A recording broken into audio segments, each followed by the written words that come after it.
The Mitsubishi A6M Zero was obsolete the day it entered service. It had no armor plating to protect its pilot. Its fuel tanks couldn't seal themselves when punctured. Its lightweight aluminum alloy structure would burn like paper when hit.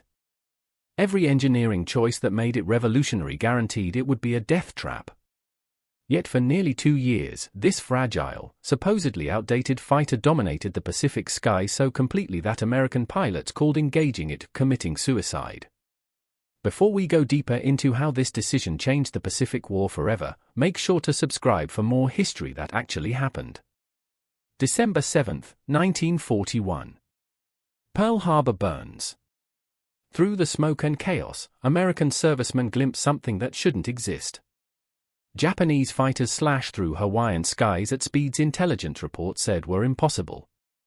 They turn inside American P-40 Warhawks like the American planes are standing still. They climb faster than physics should allow. 9 Zeros are shot down during the attack, but even the wreckage tells a disturbing story. The aluminum skin is thinner than American engineers thought survivable. There's no armor around the cockpit, no protective plating around the fuel tanks, no self-sealing rubber to stop gasoline from pouring out of bullet holes. American intelligence officers examine the fragments and make a catastrophic assessment. This plane should fall apart in combat. This plane should be easy to defeat. They were wrong. The wreckage at Pearl Harbor was not evidence of Japanese desperation. It was evidence of a philosophy so radical, so uncompromising, that Western military minds couldn't comprehend it until it was too late. The story begins not in 1941 but in 1937, in a Nagoya office where a team of engineers received requirements that seemed to violate the laws of aeronautics. The Imperial Japanese Navy needed a carrier-based fighter with a maximum speed of 500 km per hour, a climb rate that could reach 3,000 meters in 3.5 minutes, and a range exceeding 1,200 nautical miles. It needed to turn tighter than any existing fighter. It needed to operate from the pitching decks of aircraft carriers. And it needed to carry 2 7.7mm machine guns and 2 20mm cannons. These requirements were mutually exclusive. Speed required weight. Range required fuel. Maneuverability required light wing loading. Firepower required structure. Carrier operations required strength. No single airframe could deliver all these capabilities simultaneously. Every other nation's engineers would have compromised. The Japanese, under Chief Designer Jiro Horikoshi, decided instead to abandon conventional wisdom entirely. Horikoshi was 33 years old when he received the specifications that would define his career. He had graduated from the University of Tokyo's Aviation Laboratory and worked for Mitsubishi since 1927. He understood that the Navy's requirements couldn't be met through incremental improvements. They demanded radical innovation. His solution was to build the Zero around a single uncompromising principle: absolute minimization of weight. Every component, every rivet, every square centimeter of skin would be as light as engineering knowledge permitted. There would be no safety margins, no redundancy, no concessions to pilot survival. The aircraft would be a flying weapon system where every gram of unnecessary mass had been eliminated to maximize performance. The pilot was simply one more system component. The Zero structure utilized a new aluminum alloy called extra super duralumin, developed specifically to provide maximum strength at minimum weight. This alloy, designated ESD in Japanese technical documents, was created through careful manipulation of aluminum-copper-magnesium compositions with trace elements that increased tensile strength while maintaining low density. The manufacturing process required precise temperature control during heat treatment and careful handling to prevent work hardening that could create stress points. The alloy allowed Horikoshi's team to use skin panels just 1.5 mm thick in some areas, compared to the 3 mm skins common on American fighters. The wing structure employed innovative internal bracing that distributed loads through fewer, lighter structural members. Each rib, spar, and stringer was analyzed for stress patterns and machined to remove any material that didn't contribute to structural integrity. The cockpit had no armor plating. The pilot sat on a simple aluminum bucket seat with thin cushioning. Behind his head was aircraft structure and fuel tanks, no steel plate, no layered protection, nothing to stop a bullet from continuing through the fuselage after passing through the pilot. The fuel tanks, located in the fuselage behind the engine and in the wings, had no self-sealing protection. Western fuel tanks by 1940 incorporated rubber layers that would swell when exposed to fuel, automatically sealing small holes. The Japanese knew about this technology. They chose not to implement it because the rubber lining added approximately 40 kilograms to the aircraft's weight and reduced fuel capacity by nearly 10%. For the Zero's design philosophy, those penalties were unacceptable. The hydraulic system, which operated the landing gear and flaps, had no redundancy. A single bullet through the hydraulic lines meant manual extension of landing gear or bellying in without flaps. The landing gear itself was delicate, designed to be as light as possible while still functioning. Hard landings could collapse the gear. Rough field operations risked damage to the struts. Even the ammunition boxes were made from magnesium alloy rather than steel, shaving a few more kilograms from the aircraft's empty weight. The result was an aircraft that weighed just 1,680 kilograms empty, compared to over 2,000 kilograms for the F-4F Wildcat and 2,360 kilograms for the P-40 Warhawk. That 400 to 600 kilogram weight savings translated directly into performance that seemed impossible by 1940 standards. The heart of the Zero was the Nakajima Seiki 12 radial engine, a 14-cylinder air-cooled powerplant developing 940 horsepower at takeoff and 980 horsepower at 4,200 meters altitude. By Western standards, this was not a particularly powerful engine. American fighters were being designed around engines producing 1,200 horsepower or more. But the Zero didn't need brute power because it didn't carry brute weight. The power-to-weight ratio was spectacular. Maximum speed at 4,550 meters reached 533 kilometers per hour, or 331 miles per hour. More importantly, the Zero could maintain energy in maneuvers that would bleed speed from heavier aircraft. In a climbing turn, the Zero's lightweight structure and low wing loading allowed it to sustain angles of attack that would stall other fighters. Pilots discovered they could pull the aircraft into turn so tight that American pilots initially thought multiple aircraft were attacking from different angles. The fuel system was equally revolutionary. The standard internal capacity was 518 liters, but this could be supplemented with a 330-liter drop tank for extended range missions. With this external tank, the Zero could fly 1,930 miles, giving it a combat radius approaching 600 miles. When flown efficiently, this meant the Zero could escort bombers on raids American planners thought impossible. When Zeros appeared over distant battlefronts, Allied intelligence initially believed Japan must have multiple fighter groups. They didn't. They had Zeros flying farther than Western doctrine said fighters could fly. The range came at a cost. All that fuel sat in unprotected tanks. A single tracer round penetrating the fuel system would send the entire aircraft up in flames. Horikoshi knew this. The Navy knew this. They accepted it. Range was more important than protection. The armament was devastating by early war standards. Two Type 97 7.7mm machine guns were mounted in the cowling, synchronized to fire through the propeller arc. Each had 500 rounds. Two Type 99 20mm cannons were mounted in the wings, one in each outer wing panel, with 60 rounds per gun. The 20mm shells were explosive, designed to destroy aircraft with a single hit. American fighters of 1941 typically carried 6 or 8 .50 caliber machine guns. The .50 caliber was an excellent weapon, but it took multiple hits to bring down an aircraft. The Zero's 20mm cannons could blow a wing off with one shell. In the hands of a skilled pilot, the Zero didn't need to outshoot enemies. It needed to hit them once.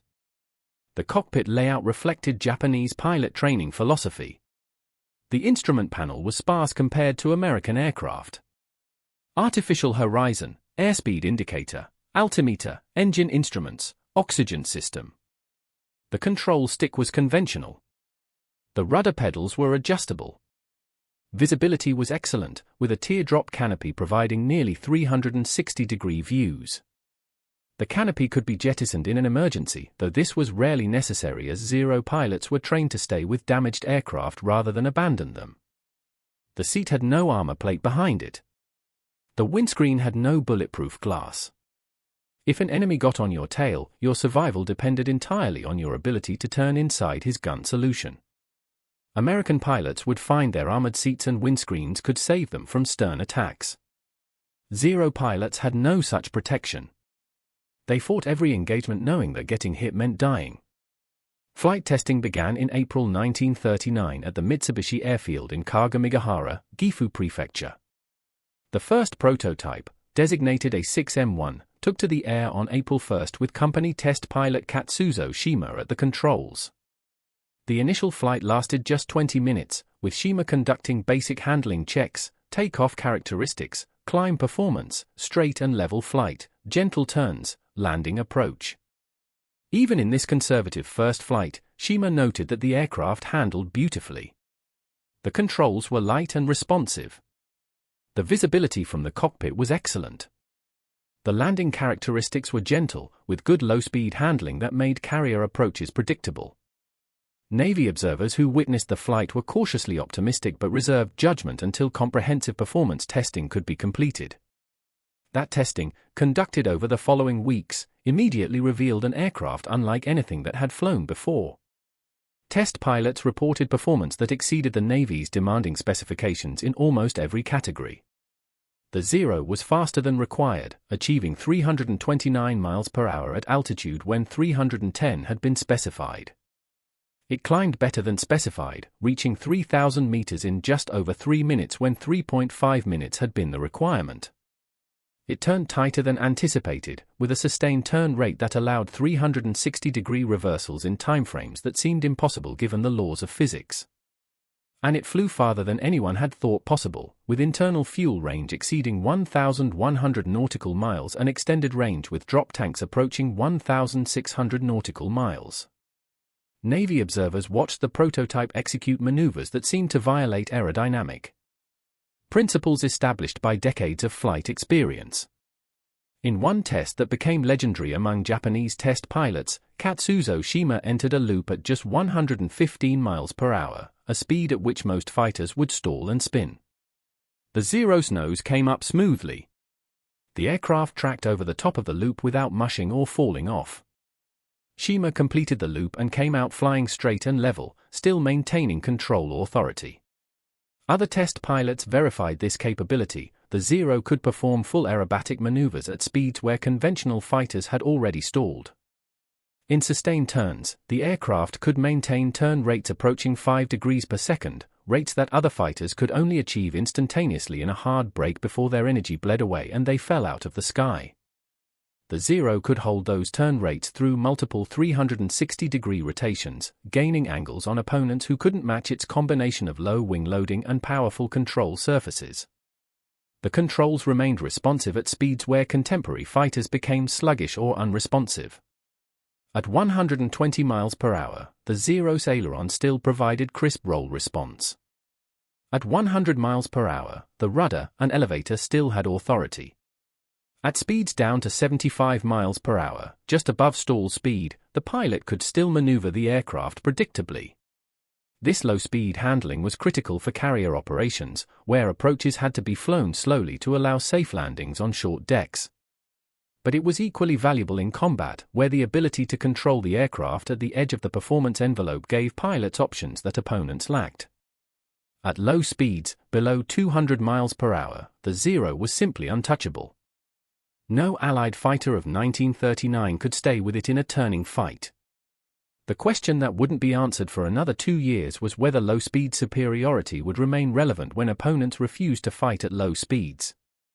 But the test pilots also found the limitations that would eventually kill thousands of Zero pilots. At high speeds, above 340 miles per hour, the controls became heavy and unresponsive. The ailerons required significant force to deflect at speed. Rolling at high velocity was difficult. In a dive exceeding 400 miles per hour, the aircraft became almost impossible to maneuver. The Lightweight structure that gave the Zero its dogfighting supremacy became a liability in high-speed combat. Western fighters could dive away from trouble. The Zero couldn't follow. Test pilots noted this in their reports. Tacticians filed the information. No one anticipated that American pilots would figure out how to exploit this weakness. Production began in late 1939. The first operational units received their Zeros in July 1940 and immediately deployed to China, where Japanese forces were engaged in brutal warfare against Chinese resistance. The Zeros entered combat over Chongqing in August 1940, encountering Chinese Air Force fighters that included Soviet-supplied IE-15 and IE-16 aircraft. The Soviet fighters were among the best in the world at the time, battle-tested in Spain and Finland. They didn't stand a chance. In their first major engagement, Zeros destroyed 27 Chinese aircraft without loss. Chinese pilots reported that the Japanese fighters could outclimb, outturn, and outgun anything they had. Within months, Chinese air resistance over the front lines had essentially ceased. The Zero had achieved air superiority so complete that Japanese bomber formations often flew unescorted because there was nothing left in the sky to threaten them. American intelligence officers in China observed these combats and filed reports that Washington largely ignored. The report said the new Japanese fighter was faster than American types, more maneuverable, longer-ranged, and flown by pilots with superb training. One officer, Claire Chennault, was particularly insistent. Chennault was a former U.S. Army Air Corps captain who had become an aviation advisor to the Chinese government. He had seen the Zero in combat. He understood what it represented. His reports to Washington emphasized that American fighter doctrine, which prioritized speed and firepower over maneuverability, would be disastrous against this aircraft. His warnings were filed and forgotten. American doctrine said that speed and climbing ability would win fighter combat. Maneuverability was obsolete. The Germans had proven this in Europe. There was no reason to believe Japanese pilots in Chinese skies knew something that Luftwaffe veterans didn't. December 7, 1941 shattered these assumptions with brutal clarity. The 6 Japanese carriers that launched the Pearl Harbor strike, Akagi, Kaga, Soryu, Hiryu, Shokaku, and Zuikaku, carried 420 aircraft total, including 78 A6M2 Model 21 fighters. These Zeros were distributed across 2 attack waves. The first wave, which struck at 7:48 a.m. Hawaiian time, included 43 Zeros assigned to combat air patrol, fighter escort, and suppression duties. The second wave, arriving an hour later, brought another 35 Zeros to maintain air superiority over the target area and strafe secondary targets. The Zeros performed multiple roles during the attack: high cover for the bomber formations to protect them from interceptors, suppression of American airfields where P-40s and P-36s were trying to take off, strafing ground targets including parked aircraft and military installations, and air-to-air combat against the few American aircraft that managed to get airborne.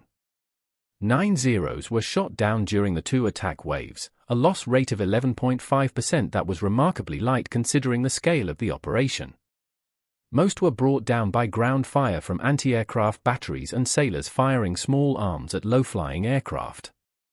A handful fell to desperate American pilots who managed to reach combat altitude and engage despite overwhelming odds.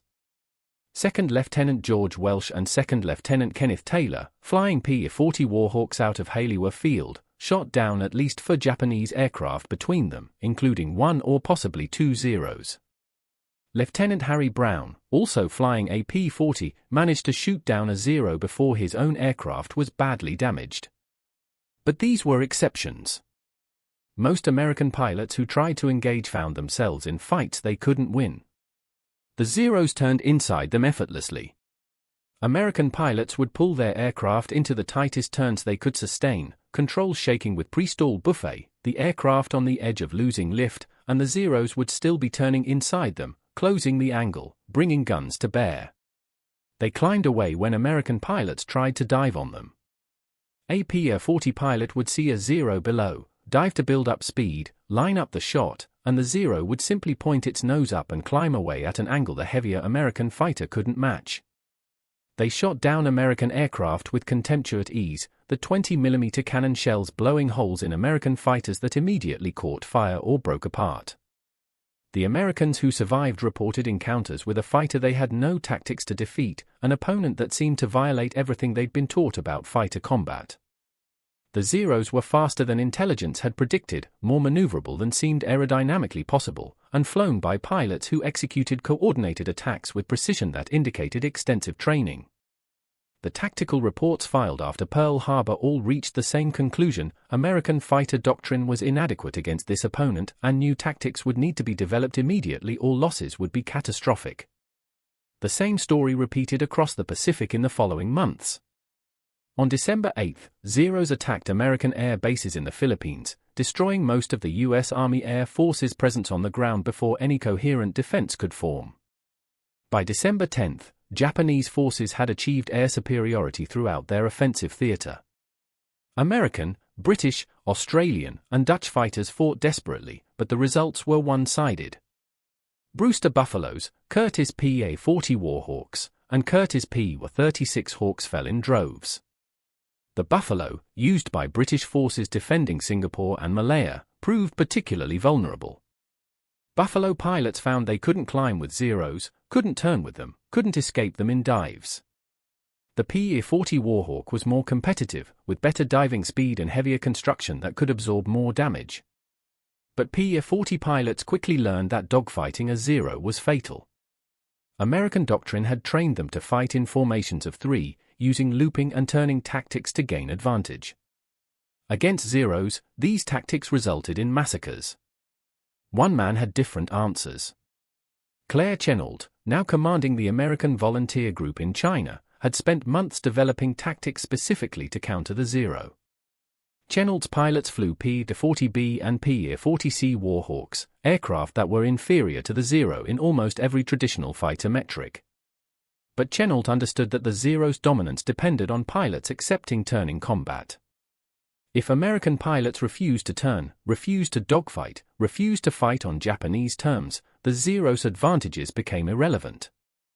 Chennault's tactical doctrine was revolutionary in its simplicity: never, under any circumstances, attempt to turn with a Zero. Instead, use the P-40's superior diving speed and structural strength. Attack from above in a high-speed diving pass. Fire during the dive. Continue the dive to extend away. Climb back to altitude outside the Zero's engagement range. Repeat. The American volunteer group pilots called these tactics boom and zoom or hit and run, names that captured their essential nature: rapid engagement followed by rapid disengagement. Chinese forces called it the diving dragon technique, evoking the image of a predator striking from above and disappearing before the prey could react. Japanese pilots called it frustrating, cowardly, and dishonorable, though privately they recognized its effectiveness. The Flying Tigers, as they became known after a journalist's nickname stuck following their December battles, flew their first combat mission on December 20, 1941, 13 days after Pearl Harbor.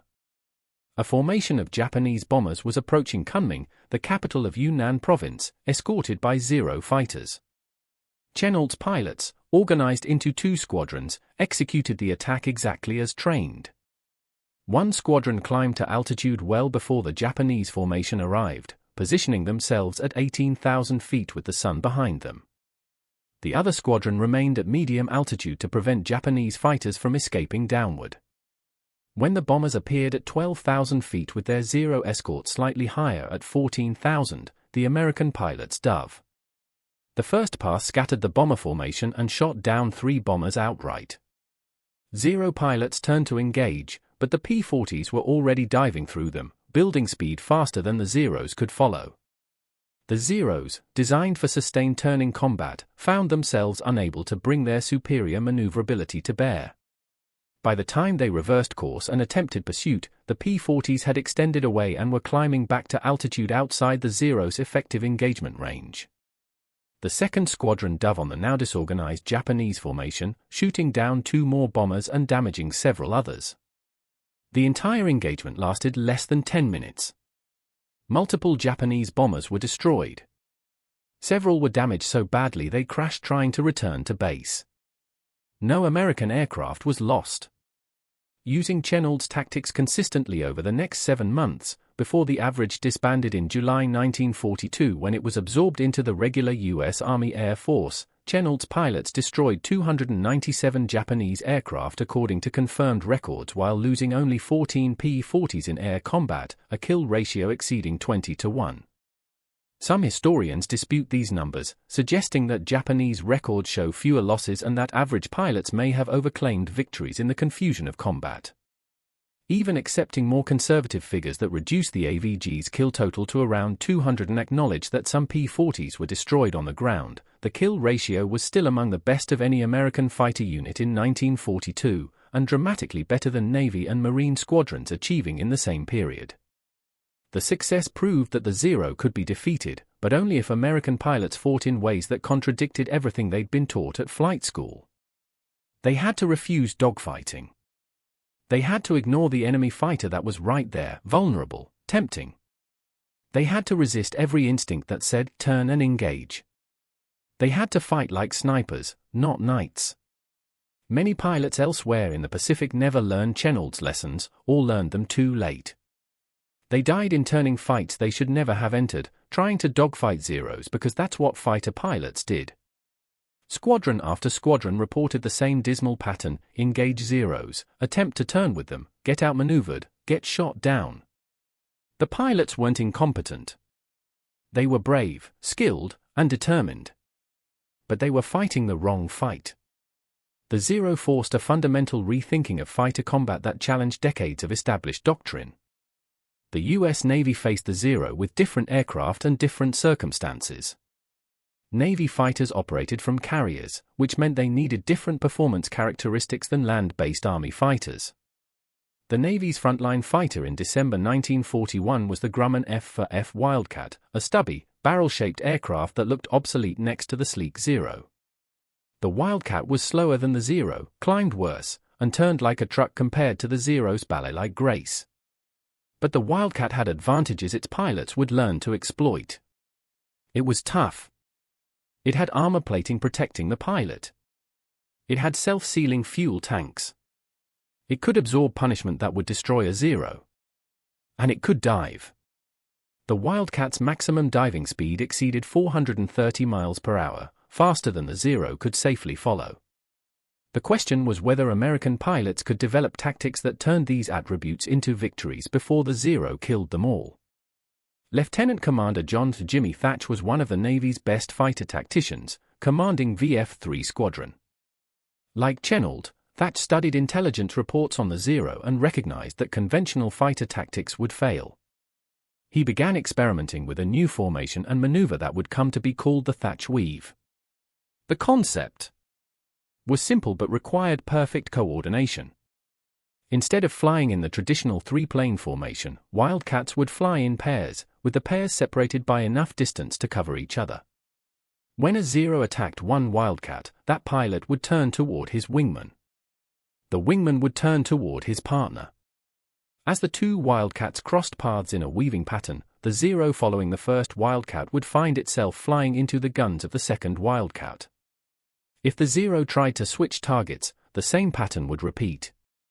The maneuver effectively created a defensive trap that negated the Zero's turning advantage while allowing the Wildcats to bring their guns to bear. Thatch first used the Thatch Weave operationally during the Battle of Midway on June 4, 1942. VF-3 had been assigned to the carrier USS Yorktown as part of the task force defending Midway Island against Japanese invasion. When Japanese carriers launched their strike against Yorktown, Thatch and his division of 6 Wildcats were providing combat air patrol. Zeros from the carriers Hiryu and Soryu swept in, and Thatch's pilots found themselves outnumbered roughly 3-1. In the vicious air battle that followed, Thatch's division executed the weave repeatedly, each pair crossing paths while Zeros tried and failed to exploit their superior maneuverability. The tactic worked. Thatch personally shot down 3 Zeros. His wingman, Ensign Robert Dibb, shot down 2. Other pilots in the division added more kills. VF-3 lost 1 pilot in the engagement, but they had proven that coordination and discipline could overcome the Zero's individual superiority. The thatch sweep became standard doctrine for all Navy fighter squadrons within months. The Battle of Midway itself represented a turning point, not because American fighters suddenly became superior to Zeros, they didn't, but because American dive bombers sank for Japanese fleet carriers in a single day. Akagi, Kaga, Soryu, and Hiryu went to the bottom with their entire air groups. The Japanese Navy lost over 240 aircraft and, more critically, over 100 of their most experienced pilots. These were the men who had perfected Zero tactics over China, who had led the Pearl Harbor strike, who had swept Allied air forces from the skies in the war's first 6 months. They couldn't be replaced. Japanese pilot training programs were already struggling to produce enough aviators for the expanding war.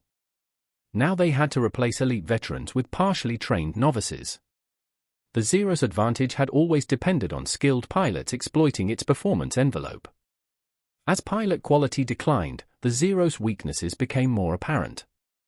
1 month after Midway, on June 10, 1942, a routine patrol mission in the Aleutian Islands produced an intelligence windfall that would reshape the air war. Flight Petty Officer Tadayoshi Koga took off from the carrier RYJ as part of an attack on Dutch Harbor, Alaska. During the strike, Koga's Zero took ground fire that severed his oil return line. The engine began losing oil pressure. Koga knew he couldn't make it back to the carrier. He spotted what appeared to be a flat, grassy area on Akutan Island and attempted an emergency landing. The grass was actually marsh. The Zero's wheels caught in the soft ground, and the aircraft flipped over. The impact broke Koga's neck, killing him instantly. His wingmen, unaware he was dead, left the area after circling once. They assumed Koga would be rescued by submarine, as was standard procedure. No submarine came. A month later, an American patrol spotted the wrecked Zero. It was nearly intact. The Akutan Zero, as it became known to history, was initially located by a U.S. Navy patrol from the seaplane Tender Gillis on July 11, 1942.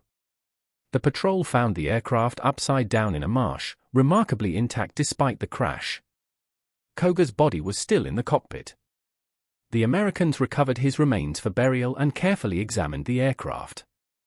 Recognizing its intelligence value, they organized an immediate recovery operation. The Zero was too large and fragile to transport as is, so engineers partially disassembled it on Akutan Island, creating manageable sections that could be loaded onto a barge. The components were transported to Dutch Harbor, then loaded onto a ship bound for Naval Air Station San Diego in California. The entire recovery and transport operation took over a month, but by August the Zero had arrived at the Naval Aircraft Factory facility in San Diego. Navy technicians and engineers spent another month completely rebuilding the aircraft. The crash had damaged the propeller, crumpled the landing gear, bent structural members, and severed control cables. All of these components needed repair or replacement. Some parts were fabricated from scratch using measurements and materials that approximated the originals. The engine, miraculously, was relatively undamaged and required only minor repairs. By September 1942, the aircraft was airworthy and ready for flight testing. Lieutenant Commander Eddie R. Sanders, a test pilot with extensive fighter experience and combat time in Wildcats, made the first flight from North Island Naval Air Station on September 20. Sanders' flight plan was conservative: takeoff, climb to 10,000 feet, gentle maneuvering, landing. He needed to verify that the repaired aircraft was safe to fly before attempting any aggressive testing. Sanders found the Zero delightful to fly. The controls were light and responsive. The visibility was superb. The engine ran smoothly. Landing was easy, with gentle handling right down to touchdown. His report after that first flight noted that the aircraft seemed incredibly nimble compared to the Wildcat he was accustomed to flying. Subsequent flights over the next weeks became progressively more aggressive, with Sanders and other test pilots pushing the Zero through its entire performance envelope. What followed was the most comprehensive technical analysis of an enemy aircraft undertaken by American forces to that point in the war. Test pilots flew the Zero against captured examples and production versions of its opponents, the F-4F Wildcat, the PA-40 Warhawk, the PV-38 Lightning, and the PV-39 Airacobra. They measured its performance in every flight regime. They tested its armament against representative targets. They analyzed its structure, its systems, its strengths and weaknesses. They documented everything. The testing revealed what pilots had learned the hard way: below 300 miles per hour, particularly below 250, the Zero was untouchable. Above 300 miles per hour, it became increasingly vulnerable, and above 350 miles per hour it was nearly defenseless against opponents who understood its limitations. The test results were specific and damning. At speeds above 250 miles per hour, the Zero's ailerons became heavy and sluggish. Rolling at high speed required excessive control force. In dives exceeding 350 miles per hour, the controls became so stiff that recovery required both hands on the stick and significant physical effort. The aircraft's maximum diving speed was approximately 410 miles per hour, beyond which structural damage was likely. All American fighters tested could exceed 420 miles per hour in a dive, and the PU-38 could reach 470. This meant any American pilot in trouble could simply point the nose down and dive away. If the Zero tried to follow, it would either lose sight of the target as it struggled with heavy controls or risk ripping its wings off. The test pilots also confirmed that the Zero's lightweight structure made it extremely vulnerable to battle damage. A few hits from .50 caliber machine guns could cause catastrophic structural failure. The lack of armor and self-sealing tanks meant pilot casualties were inevitable once American pilots learned to hit their targets. The Akatan Zero's data was compiled into tactical bulletins distributed throughout U.S. Army, Navy, and Marine aviation units. The bulletins were explicit: do not dogfight the Zero. Do not attempt sustained turning combat. Use your aircraft's superior diving speed and structural strength. Attack from above with high speed. Use shallow diving attacks, not steep dives. Steep dives take too long to set up and allow Zeros to maneuver into position. Fire short bursts at close range to maximize hit probability.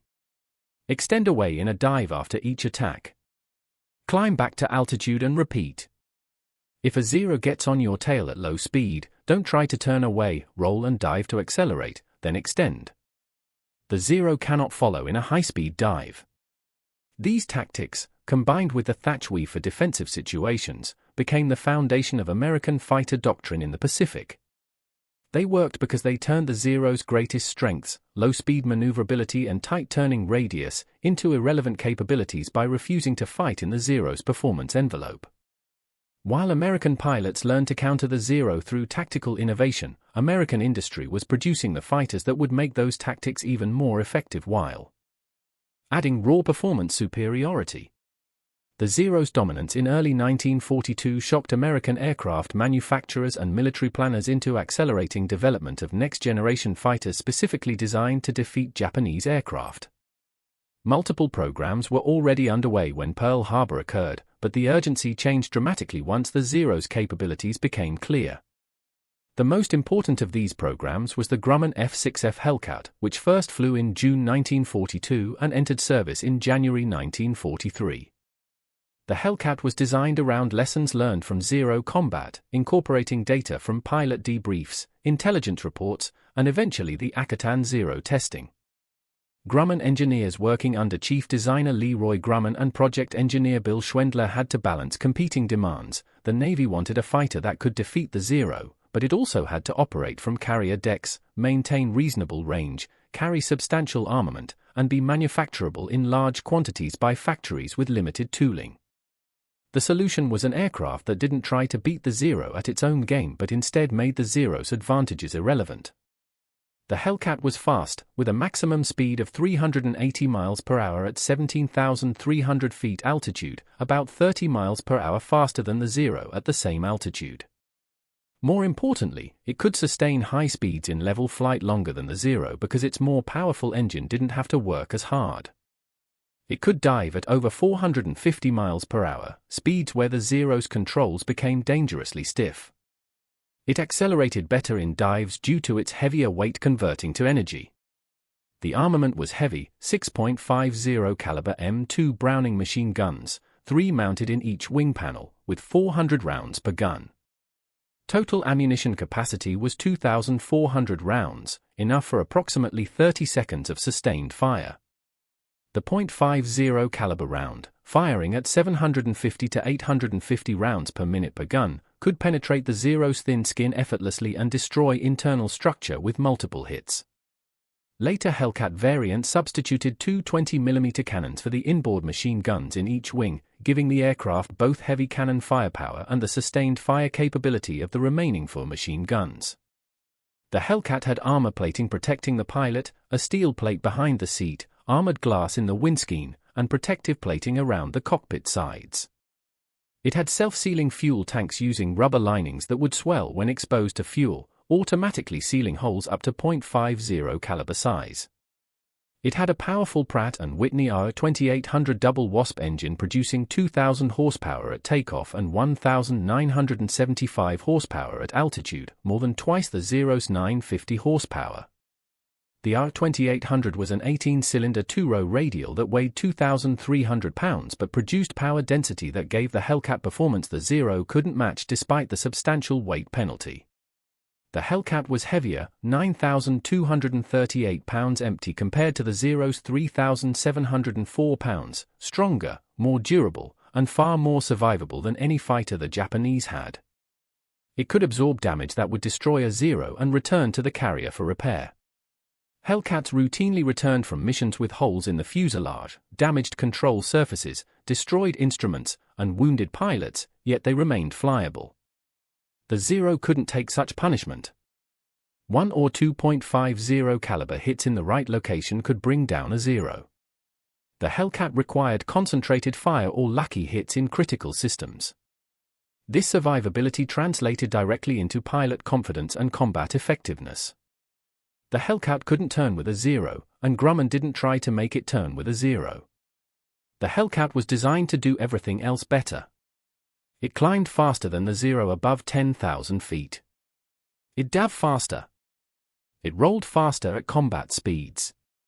It absorbed damage the Zero couldn't survive. Most importantly, it was easy to fly and maintain, which meant pilot training could be accelerated and aircraft could remain operational at forward bases where maintenance facilities were limited. When Hellcats began operating from carriers in late 1943, they immediately established air superiority. Hellcat squadrons routinely achieved kill ratios exceeding 10-to-1 against Japanese aircraft. By war's end, Hellcats had destroyed over 5,200 enemy aircraft in air-to-air combat, more than any other Allied fighter. The Zero, which had dominated the early war, found itself outclassed by an opponent designed specifically to exploit its weaknesses. The other fighter that broke the Zero's grip on the Pacific was the Vought F4U Corsair, which entered service in late 1942 and became operational in early 1943. The Corsair was even faster than the Hellcat, capable of 417 miles per hour at altitude, making it one of the fastest fighters of the entire war. It used the same Rs 2800 engine as the Hellcat but had a more streamlined fuselage and distinctive inverted gull wings that gave it better propeller clearance and reduced drag. The Corsair was originally intended for carrier operations but proved difficult to land on carrier decks due to its long nose and poor visibility during approach. The Navy initially assigned Corsairs to land-based Marine squadrons, where they excelled. Marine Corsair pilots developed tactics that maximized the aircraft's speed advantage, using slashing high-speed attacks that Zeros couldn't counter. Corsair pilots achieved kill ratios similar to Hellcat pilots, and several became aces with more than 20 victories. The Corsair and Hellcat together represented everything the Zero wasn't: powerful, fast, tough, and built around pilot survival rather than absolute performance. Japanese engineers tried to respond. New Zero variants were developed throughout the war, each attempting to address the fighter's growing obsolescence. The A6M III introduced a more powerful Seiki 21 engine and modified wings for better high-speed handling. The A6M V added even more engine power, strengthened the wing structure to handle higher diving speeds, and improved the cockpit canopy for better visibility. Late-war variants like the A6M5B and A6M5C added armor plating behind the pilot seat and some fuel tank protection.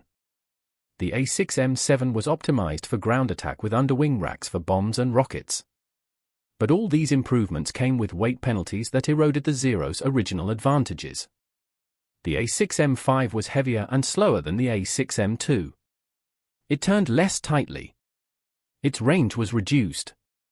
And it still couldn't compete with Hellcats and Corsairs in speed, diving performance, or survivability. The fundamental design philosophy that made the Zero dominant in 1941, extreme lightweight construction at the expense of everything else, couldn't be retrofitted with the protection and power needed for 1944. By late 1943, the strategic situation had fundamentally reversed from the dark days of early 1942. American forces were advancing across the Pacific in a two-pronged offensive, Admiral Chester Nimitz's Central Pacific Campaign through the Gilbert, Marshall, and Mariana Islands toward the Philippines and Japan, and General Douglas MacArthur's Southwest Pacific Campaign through New Guinea and the Solomon Islands. Both offensives depended on air superiority, which American fighters now routinely achieved against increasingly desperate Japanese opposition. The operational pattern became standardized through repetition. Japanese bases would be identified through reconnaissance. American carrier task forces, typically built around 4 to 6 fleet carriers plus escorts, would appear offshore under cover of darkness. At dawn, the first strikes would launch, Hellcats and Corsairs armed with bombs and rockets to destroy aircraft on the ground, followed by pure fighter sweeps to engage any Zeros that managed to get airborne. The American fighters would sweep in at medium altitude, 10,000 to 15,000 feet, approaching from the direction of the morning sun when possible to make visual detection harder. Japanese radar, where it existed, would detect the incoming formations and sound alerts. Zero fighters would scramble, desperately trying to gain altitude before the Americans arrived. But the American fighters had time and altitude advantage. They could choose when and how to engage. Hellcat and Corsair pilots would spot the climbing Zeros and dive on them, using superior speed and energy to destroy them before they reached fighting altitude. The dogfights that resulted were one-sided. American pilots, flying aircraft with performance advantages and using tactics refined through 2 years of combat, methodically shot down Zeros that couldn't effectively fight back. Japanese pilots tried turning, their traditional advantage, but American pilots had learned not to turn. They used vertical maneuvers, energy fighting, boom and zoom attacks that gave Zeros no chance to exploit their maneuverability. Within an hour of the first strike, Japanese air defenses would be shattered. Once air superiority was established, the pattern continued with devastating efficiency. Dive bombers and torpedo bombers would destroy Japanese ships, installations, ammunition dumps, fuel storage, and supplies without effective opposition. Japanese anti-aircraft fire would claim some American aircraft, but without fighter cover the bombers could take their time, line up their attacks carefully, and deliver ordnance with accuracy that ensured target destruction. Subsequent strikes throughout the day would maintain pressure, preventing Japanese forces from reorganizing or bringing in reinforcements. By nightfall, the Japanese base would be effectively neutralized. Amphibious landings would follow, covered by aircraft operating from escort carriers positioned close to shore and then from captured airfields once Marines or Army troops seized them. The pattern repeated at Tarawa in November 1943, Kwajalein in February 1944, Saipan in June 1944, Guam in July 1944, Peleliu in September 1944, and dozens of smaller islands throughout 1943 and 1944. At each battle, Japanese air defenses were simply overwhelmed by superior numbers of superior aircraft flown by increasingly experienced pilots who had been taught exactly how to defeat the Zero and who flew aircraft purpose-built to exploit its weaknesses. The Zero pilots who survived into 1944 and 1945 were fighting a war they couldn't win. American industrial capacity was producing fighters faster than Japanese factories could replace losses. American pilot training programs were graduating thousands of aviators with hundreds of hours of flight time. Japanese training programs, starved of fuel and instructor pilots, were sending men into combat with 100 hours or less of total flight time. These inexperienced pilots in obsolete Zeros faced American veterans in Hellcats and Corsairs. The results were predictable. In the Battle of the Philippine Sea in June 1944, American carrier aircraft destroyed approximately 600 Japanese aircraft, 3/4 of Japan's remaining carrier air strength, while losing 123 American aircraft, mostly to operational accidents rather than combat. American pilots called it the Great Marianas Turkey Shoot. It was the effective end of Japanese naval aviation as a meaningful force. The Zeros that had swept American defenders from the sky in 1942 were now the targets in a shooting gallery. Desperate measures followed as Japanese commanders recognized that conventional tactics could no longer achieve meaningful results. In October 1944, during the Battle of Leyte Gulf, Vice Admiral Takiji Nishi proposed a radical solution: organized suicide attacks where pilots would deliberately crash their explosive-laden aircraft into American ships. The first official kamikaze unit, the Shinp Tokubetsu Keigekitai, Divine Wind Special Attack Unit, was formed on October 20, 1944.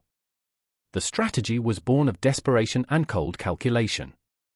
Japan no longer had enough skilled pilots or capable aircraft to stop American advances through conventional combat. American fleet defenses had become so effective that conventional bombing and torpedo attacks rarely penetrated to targets, and the few that did often scored only glancing hits that damaged but didn't sink ships. Kamikaze tactics eliminated the need for pilot skill, aircraft performance, complex attack patterns, and survival. A partially trained pilot in an Obsolete Zero loaded with 250 kilograms of explosives could cause as much damage by crashing into a ship as an elite pilot could with bombs or torpedoes, possibly more, since the human guidance system was far more reliable than mechanical bomb sights and could adjust for evasive maneuvers right up to the moment of impact. Zeros became one of the primary kamikaze aircraft alongside older bomber types like the D-3A Val and D-4Y Judy. The Zero's long range allowed kamikaze units to reach distant targets without requiring the extensive aerial refueling or staging areas that shorter-ranged aircraft needed. Its maneuverability, even when loaded with explosives, made it harder to shoot down during the terminal approach than less agile bombers. Its relatively simple flight characteristics meant pilots with minimal training could fly it adequately for a one-way mission where complex dogfighting skills were unnecessary. Training for kamikaze pilots was stripped to essentials: takeoff, basic navigation, recognition of ship types, and the final dive. No dogfighting instruction. No gunnery practice. No survival training. Many kamikaze pilots had fewer than 100 hours of total flight time. Some had less than 50. They learned enough to reach the target and crash into it. Nothing more was needed.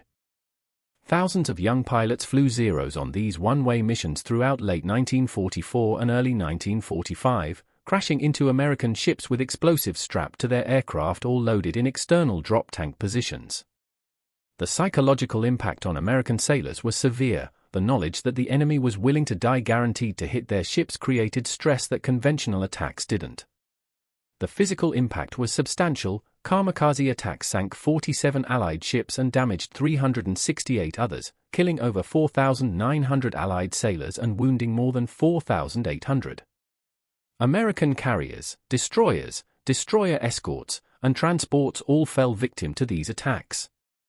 But the strategic impact was limited. Kamikaze attacks couldn't sink enough ships to slow American advances. They couldn't prevent the capture of Iwo Jima or Okinawa. They couldn't stop the strategic bombing campaign that was burning Japanese cities. They inflicted casualties but didn't change outcomes. And they consumed Japan's remaining pool of pilots and aircraft in attacks that had no possibility of return, no chance to learn from experience, no opportunity to improve. Each kamikaze mission permanently removed a pilot and an aircraft from Japan's dwindling inventory. It was the ultimate perversion of the Zero's original concept, a fighter designed for extreme performance and pilot skill, reduced to a manned cruise missile operated by men with minimal training whose only purpose was to die while inflicting whatever damage they could in their final moments. The kamikaze campaign caused significant American casualties, over 7,000 sailors killed, but it couldn't change the war's outcome. American advances continued. By early 1945, American forces had captured Iwo Jima and Okinawa, bringing Japan itself within range of land-based bombers and fighters.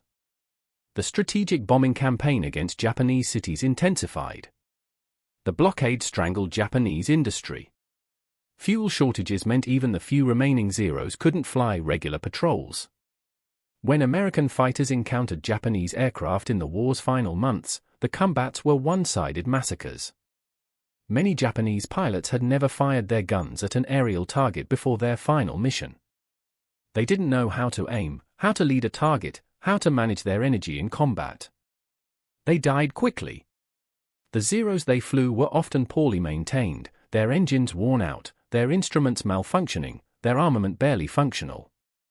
These aircraft bore the same name as the magnificent fighters that had shocked the world in 1941, but they were hollow shells of that earlier glory. When Japan surrendered in August 1945, the Zero's production run ended at approximately 10,939 aircraft built, making it the most produced Japanese aircraft of the war. Its combat record was contradictory and ultimately tragic.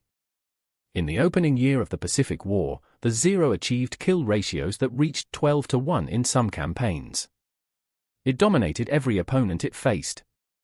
It enabled Japanese forces to achieve air superiority across a theater spanning thousands of miles.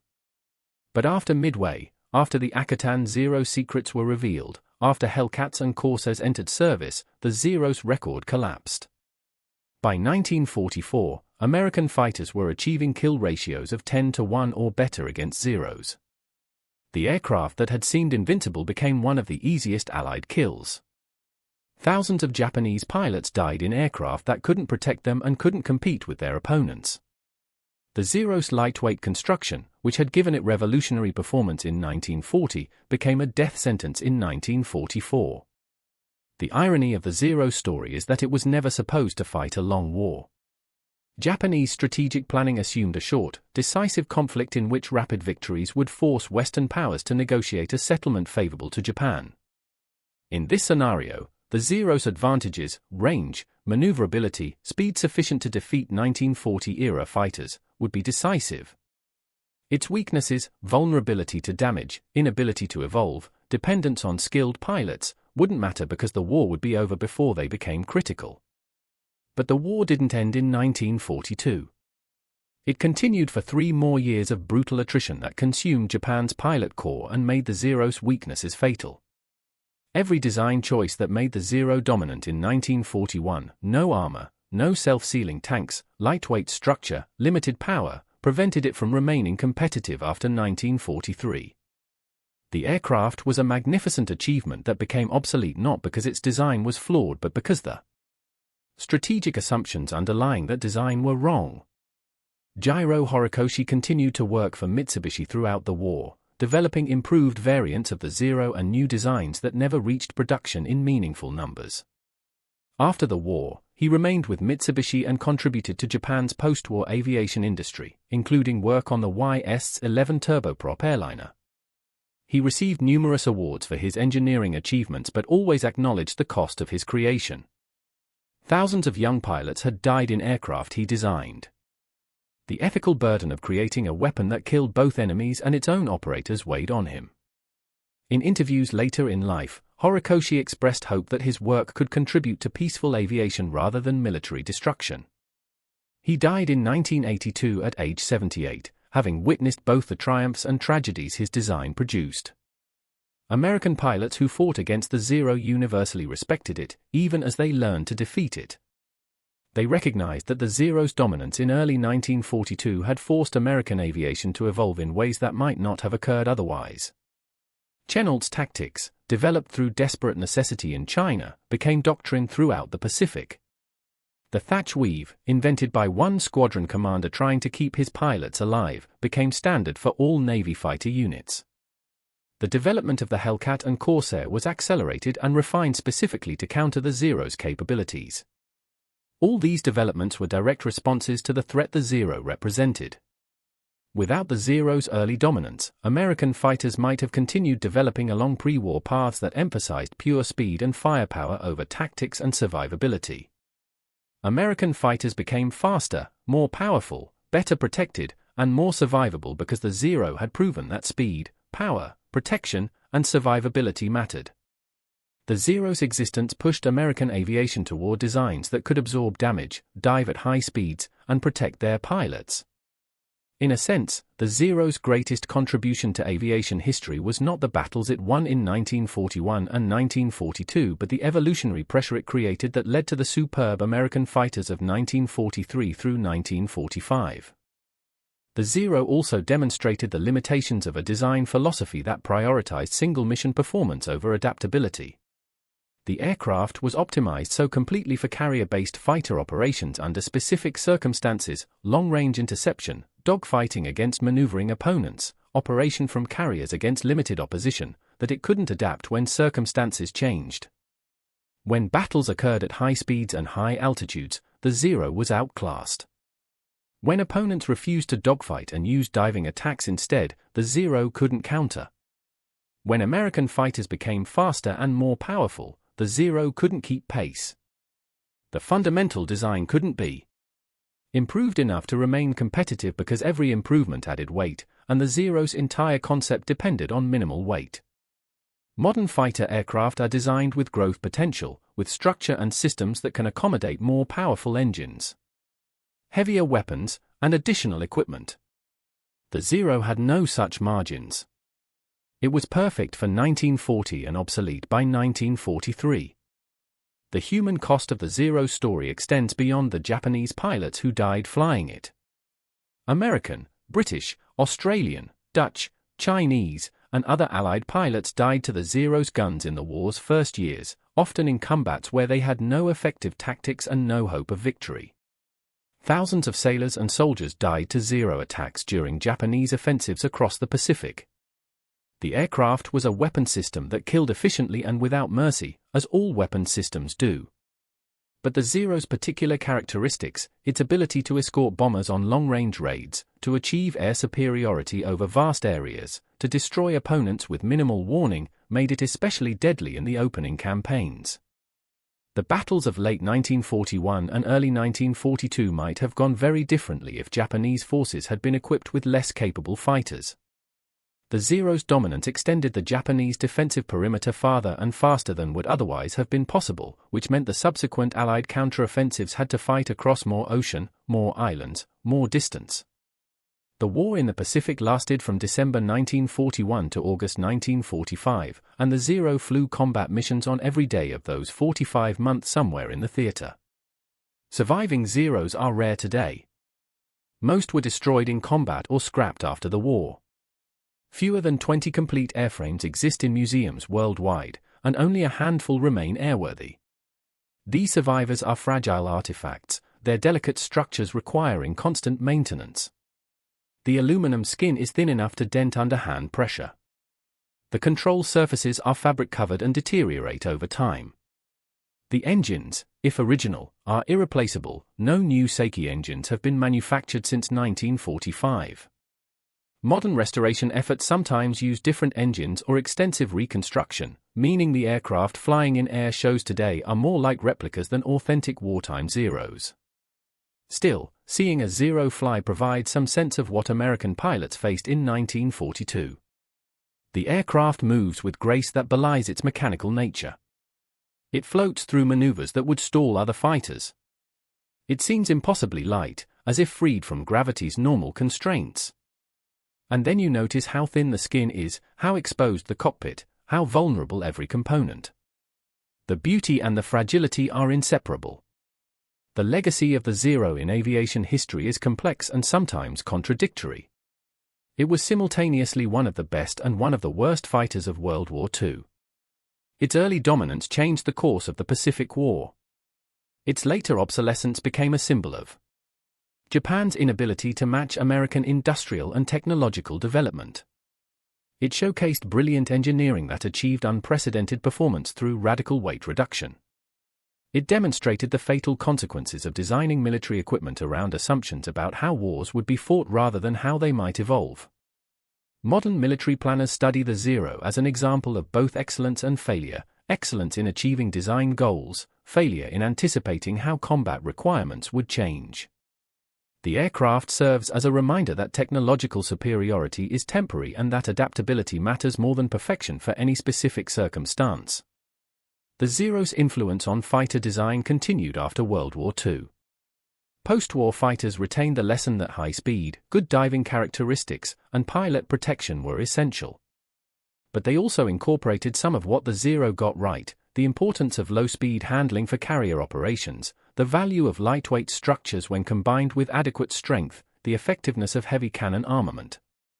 Modern carrier-based fighters like the F/A-18 Hornet have docile low-speed characteristics that would have pleased Zero pilots, with gentle stall behavior and excellent visibility that make carrier approaches manageable even for relatively inexperienced pilots. But they also have engines producing 16,000 pounds of thrust each, more power than 20 Zeros combined, armor-protecting critical systems including redundant flight controls and self-sealing fuel systems, and advanced composite materials that maintain structural strength while minimizing weight in ways Horikoshi could never have imagined. They represent the synthesis of the Zero's philosophy and the Hellcat's philosophy, combining the best aspects of both approaches, maximize performance through advanced engineering and materials science, but never at the expense of pilot survivability or the aircraft's ability to adapt to evolving combat requirements. The Zero taught that lesson through the deaths of thousands of pilots who flew aircraft that couldn't evolve with the war they were fighting. Perhaps the most enduring aspect of the Zero story is what it reveals about the nature of military innovation and the cost of getting it wrong. The Zero was conceived by brilliant engineers working with limited resources who made hard choices about trade-offs. They chose performance over protection. They chose range over survivability. They chose specialization over adaptability. In 1940, with the information available to them and the strategic assumptions they were given, these choices produced a revolutionary aircraft. But military conflicts are unpredictable. Wars don't follow plans. An aircraft designed for one type of conflict may find themselves fighting entirely different battles. The Zero was perfect for the war Japanese planners anticipated in 1937. It was poorly suited for the war they actually fought from 1942 onward. No amount of engineering brilliance could overcome strategic assumptions that proved incorrect. The pilots paid the price for those assumptions, dying in aircraft that had been optimized for battles that no longer occurred. There's a deeper lesson about technological competition and industrial capacity. Japan in 1940 was a second-tier industrial power trying to compete with first-tier opponents. Japanese industry couldn't produce engines as powerful as American or British engines. Japanese metallurgy couldn't create armor as effective as Western armor. Japanese manufacturing capacity couldn't match American production rates. So Japanese engineers created the Zero using the resources they had, making revolutionary performance possible through extreme weight reduction that eliminated components Western designers considered essential. The Zero was, in many ways, a triumph of doing more with less. But in a prolonged industrial war, doing more with less doesn't matter if the opponent can do more with more and sustain it longer. American fighters eventually surpassed the Zero not because American engineers were smarter, they weren't, but because American industry could build more powerful engines, produce better materials, manufacture more aircraft, and replace losses faster. The Zero was a brilliant answer to the wrong question. The right question was never how do we build the best fighter with limited resources. It was how do we avoid fighting a war where superior enemy resources will eventually overwhelm any advantage we initially possess. The men who flew the Zero knew they were flying fragile aircraft. Veterans like Soburo Sokai, who survived the war despite being severely wounded, later wrote about the constant awareness of vulnerability. Sokai described being hit by a single .30 caliber bullet from a rear gunner that shattered his canopy, destroyed his right eye, and left him partially paralyzed. He flew his Zero 560 miles back to base in excruciating pain, landing successfully despite barely being able to see and having limited use of his limbs. That he survived was remarkable. That the aircraft continued flying after taking damage that would have set an unprotected fuel tank on fire was fortunate. Many Zero pilots were not as fortunate. They died instantly when their aircraft exploded from a single bullet in the fuel system, or they burned to death as unprotected tanks ignited, or they were killed by rounds that penetrated the cockpit because there was no armor to stop them. They knew the risks and accepted them because they were trained to believe that skill and spirit could overcome material disadvantages. Sometimes they were right. Eventually, they were wrong. If this story gave you a new way to see the Pacific War, like, share, and subscribe, and tell us which moment surprised you most. We'll return next week with another chapter in the war that changed the world.